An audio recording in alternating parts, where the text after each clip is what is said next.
Cauchemar des automobilistes, les embouteillages monstres de Jakarta sont devenus une aubaine pour les Indonésiens les plus pauvres. Une nouvelle profession est née, celle de jockey ou autostoppeur professionnel. Car dans les artères principales de Jakarta, une loi oblige les automobilistes à transporter au moins 2 passagers pendant les heures de pointe. Les conducteurs solitaires embauchent donc ces jockeys le temps d'un trajet pour échapper à la loi.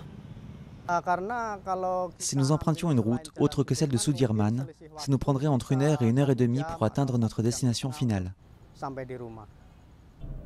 Ce chauffeur embauche un jockey tous les jours pour emmener son patron au travail. Ce système leur permet d'économiser du temps de trajet et à seulement $1 la course, le prix en vaut la peine.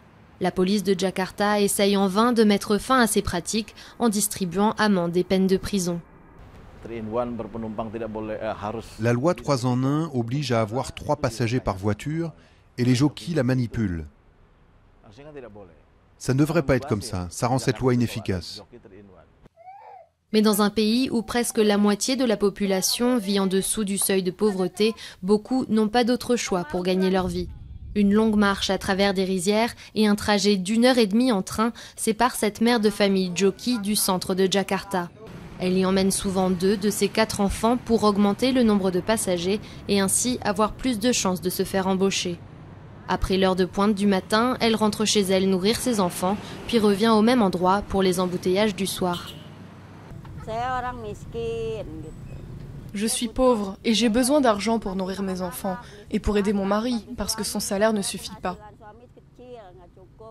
Ce travail est très fatigant, mais il faut bien que je le fasse parce que je ne trouve pas d'autre emploi.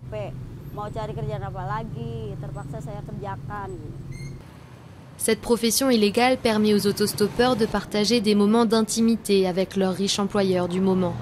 Mais les joies du trajet finissent brusquement au bord de la route et un nouveau voyage commence pour les jockeys, à pied cette fois.